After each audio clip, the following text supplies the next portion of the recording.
কাকে বলছি আমরা, না দুটো এরকম কি আছে বায়ুকণা, তার মধ্যবর্তী দূরত্ব একটা জলকণার ব্যাসের সঙ্গে কি হচ্ছে সমান হচ্ছে। কোনো কারণে যদি টেম্পারেচারটা এর থেকে কমে যায় তাহলে এই মধ্যবর্তী যে জলকণা ওটা তখন এখান থেকে বেরিয়ে আসবে, ওটা তখন ওখান থেকে বেরিয়ে আসবে যদি কখন না টেম্পারেচারটা কমে যায়। আমরা দেখেছি তো টেম্পারেচার কমে গেলে কি হয়, যখন তুমি স্প্রাইটটাকে ঢালছো কাঁচের গায়ে তখন জলকণাগুলো জমা হয়, যেটাকে আমরা কি বলি ঘনীভবন। এই কোথায় আসছে জলকণাগুলো, এখানে আসছে কোথায় থেকে না চারপাশের যে বায়ুমণ্ডল, বায়ুমণ্ডলে যে জলীয় বাষ্প, সেই জলীয় বাষ্পগুলো ওই ঠান্ডার প্রভাবে কি হয়েছে জমাট বেঁধে জলকণায় পরিণত হয়েছে। তার মানে টেম্পারেচার যদি ওর থেকে কমে যায় তাহলে মধ্যবর্তী যে জলকণা ওটা তখন কি হবে বাইরে বেরিয়ে আসবে। তাহলে এই যে মধ্যবর্তী জলকণা বাইরে বেরিয়ে আসছে, এই যে টেম্পারেচার, যে টেম্পারেচার হচ্ছে তাকে আমরা কি বলছি বলো শিশিরাঙ্ক বা ডিউ পয়েন্ট। ফলে তার থেকে যখন মানে যে উষ্ণতায় এই দূরত্বটা দুটো বায়ুকণার মধ্যবর্তী দূরত্ব একটা জলকণার সঙ্গে সমান হচ্ছে তাকে বলবো শিশিরাঙ্ক বা ডিউ পয়েন্ট। তার থেকে যদি কমে যায় তখন ওটা এখান থেকে বাইরে বেরিয়ে আসবে।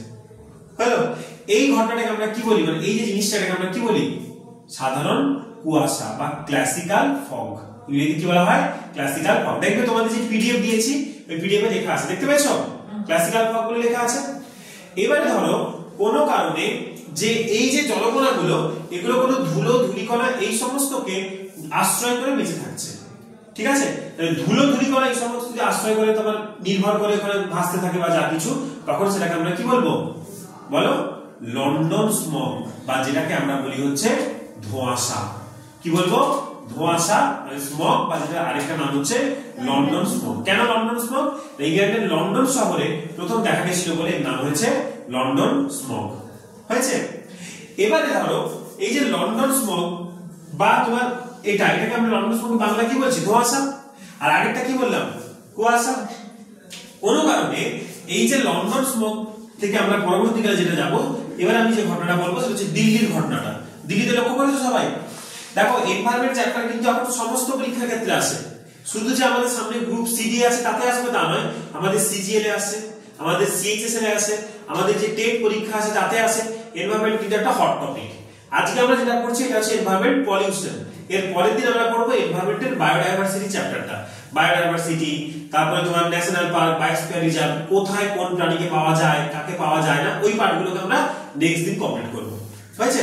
তাহলে দেখো যেটা ফটোকেমিক্যাল স্মগ, এইটা ভালো করে বুঝতে হবে। ফটোকেমিক্যাল স্মগ না দেখা যাচ্ছে এই যে পার্টিকেল মানে ধোঁয়াশাগুলো যদি বিভিন্ন রকম হাইড্রোকার্বন, কি বললাম হাইড্রোকার্বন, ঠিক আছে। হাইড্রোকার্বন মানে কি হাইড্রোজেন আর কার্বনের সমন্বয়ে যেটা গঠিত। এছাড়াও ওই নাইট্রোজেনের বিভিন্ন রকমের অক্সাইড হলো প্যান PAN পার অক্সি অ্যাসিটাইল নাইট্রেট, এই সমস্ত যে সেকেন্ডারি পলিউটেন্ট আছে, প্যান কি পলিউটেন্ট পড়িয়েছি একটু আগে সেকেন্ডারি পলিউটেন্ট, সেই সেকেন্ডারি পলিউটেন্টের সঙ্গে যুক্ত হয়ে তৈরি করছে ফটোকেমিক্যাল স্মগ।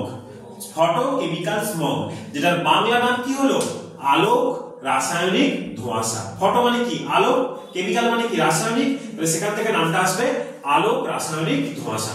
হয়েছে? সেটাকে আমরা বলছি ফটোকেমিক্যাল স্মগ। হয়েছে? এই ফটোকেমিক্যাল স্মগ এটা যেমন আগেরটাই করেছিল লন্ডন স্মগ যেটা ধোঁয়াশাকে বললাম, ফটোকেমিক্যাল স্মগ প্রথম দেখা গেছিল ইংল্যান্ডের ইউরোপ তোমার আমেরিকার লস অ্যাঞ্জেলস শহরে।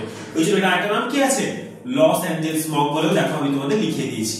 হলো দেখতে পাচ্ছ লস অ্যাঞ্জেলস স্মগ আর এই যে নরমাল তোমার হচ্ছে ফগ, এর মধ্যে পার্থক্যটা কোথায়? পার্থক্যটা কোথায় জানা আছে? দেখো কুয়াশা যে হয়, কুয়াশা যত দিনের তীব্রতা বাড়বে তো কি হয় আকাশটা পরিষ্কার হয়ে যায়, আকাশটা তো কি হয় পরিষ্কার হয়ে যায়। ফটোকেমিক্যাল নামটাই দেখো নাম আছে ফটোকেমিক্যাল, ফটো মানে কি আলো, আলোক রাসায়নিক বলছে, তার মানে যত দিনের তীব্রতা বাড়বে তত আরো কি হবে এটা আরো ঘন হবে, এটা আরো ঘন হবে। এই যে দিল্লিতে অলরেডি শীতকাল পড়ে গেছে দেখছো না, এয়ার পলিউশন প্রচুর বলছে হলো। এবং তোমরা যদি খেয়াল করবে কয়েক বছর আগে ফিরোজ শাহ কোটলাতে ম্যাচ চলছিল, ক্রিকেট ম্যাচ, খেলা বন্ধ করে দিতে হয়েছিল কারণ বল দেখা যাচ্ছে না পরিষ্কার। একে তো খেলোয়াড়রা মাস্ক পরে, এটা প্রচন্ড পরিমাণে হচ্ছে এয়ার পলিউটেড, ঠিক আছে। এইগুলো অতটা ক্ষতি করে না, কুয়াশা কখনো ক্ষতি করে না। কুয়াশা কেন না, কুয়াশা হচ্ছে তোমার স্কিনের কি করবে বিজারণ করবে বা রিডাকশন করবে, কিন্তু ফটোকেমিক্যাল স্মগ কি করবে তোমার স্কিনে অক্সিডেশন করবে বা জারণ করবে। জারণ করা মানে কি জিনিসটা আস্তে আস্তে নষ্ট হচ্ছে, এই জন্য এটা তোমার স্কিনের পক্ষেও প্রচন্ড পরিমাণে খারাপ। মানে এর মেডিকেল ইস্যু যদি আমি দেখি এটা অনেকটা ক্ষতিকারক, কিন্তু কুয়াশা কোনোদিন কোনো কারো ক্ষতি করে না, হয়েছে? তো এটা যেমন এক নম্বর তোমার কি হচ্ছে না তোমার পলিউশনটাকে বাড়িয়ে দিচ্ছে, দ্বিতীয় নম্বর হচ্ছে দৃশ্যমানটা কি হচ্ছে দিন বাড়ার সাথে সাথে কমে যাচ্ছে।